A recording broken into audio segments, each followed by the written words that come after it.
अहम खबर अवां सां सखर मां शेयर कंदासीं। शहीद जान मोहम्मद महर जे क़त्ल केस में गिरफ़्तार 3 सहूलतकार 6 ॾींहनि जे जिस्मानी रिमांड ते पुलिस हवाले कया विया। अदालत केस में गिरफ़्तार 3 सहूलतकारनि खे 6 ॾींहनि जे रिमांड ते पुलिस हवाले करे छॾियो। ख़बर अवां खे ॾियूं पिया। दहशतगर्दी तोड़ अदालत केस में नामज़द मुख्य जवाबदार खे फौरी तौर गिरफ़्तार करण जो हुकुम ॾेई छॾियो आहे। ख़बर अवां खे ॾियूं पिया। सखर मां जिते शहीद जान मोहम्मद महर क़त्ल केस में गिरफ़्तार 3 सहूलतकारनि खे 6 ॾींहनि जे जिस्मानी रिमांड ते पुलिस हवाले कयो वियो।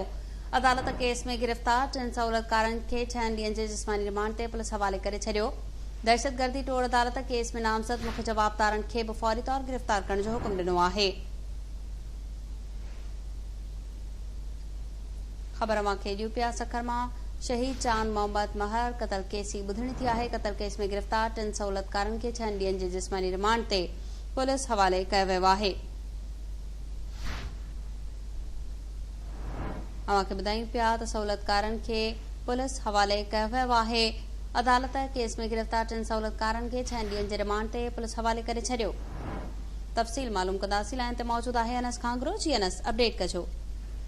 जी बिल्कुल सखर जी दहशतगर्दी तोड़ अदालत शहीद जान मोहम्मद महर जे क़त्ल केस में गिरफ़्तार 3 सहूलतकार जवाबदारनि खे वधीक 6 ॾींहनि जे जिस्मानी रिमांड ते पुलिस हवाले करे छॾियो आहे। अदालत पारां पुलिस जी वधीक जिस्मानी रिमांड वारी इस्तदा मंज़ूर कंदे 6 ॾींहनि जे जिस्मानी रिमांड में इज़ाफ़ो कयो वियो आहे। दहशतगर्दी तोड़ अदालत 1 जे जज अब्दुर्रहमान काज़ीअ पारां केस जी ॿुधणी कई वई। अदालत पारां जवाबदारनि खां वधीक जांच जी इस्तदा कई वई। पुलिस पारां अदालत खे ॿुधायो वियो त शहीद जान मोहम्मद महर जे क़त्ल केस में गिरफ़्तार जवाबदारनि खां वधीक जांच करणी आहे। जवाबदारनि ॿुधायो आहे त उन्हनि जो कातिलनि सां क़त्ल वारे वाक़े खां अॻु जेको आहे सो राब्ता हुआ। हिन वक़्तु जवाबदार कचे वारे इलाइक़े में लिकल आहिनि। अदालत पारां पुलिस खां पुछणो कयो त जेके जवाबदार रूपोश आहिनि गिरफ़्तार छो न आहिनि कया विया। अदालत पारां पुलिस खे हिदायत कई वई त क़त्ल केस में जेके नामज़द जवाबदार रूपोश आहिनि उनखे गिरफ़्तार करे पेश कयो वञे।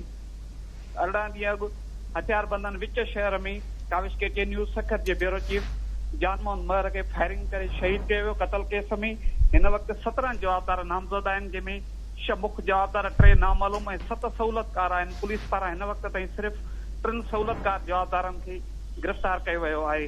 अदालत पारां जवाबदारनि खे 6 ॾींहनि खां पोइ ॿीहर अदालत में रिमांड जे लाइ पेश करण जो हुकुम ॾिनो वियो आहे। हिन वक़्तु ATC कोर्ट मां जवाबदारनि खे जेको आहे सो थाणे ते मुंतक़िल कयो वियो आहे। जी अनस खांगरो, अपडेट करण लाइ महिरबानी।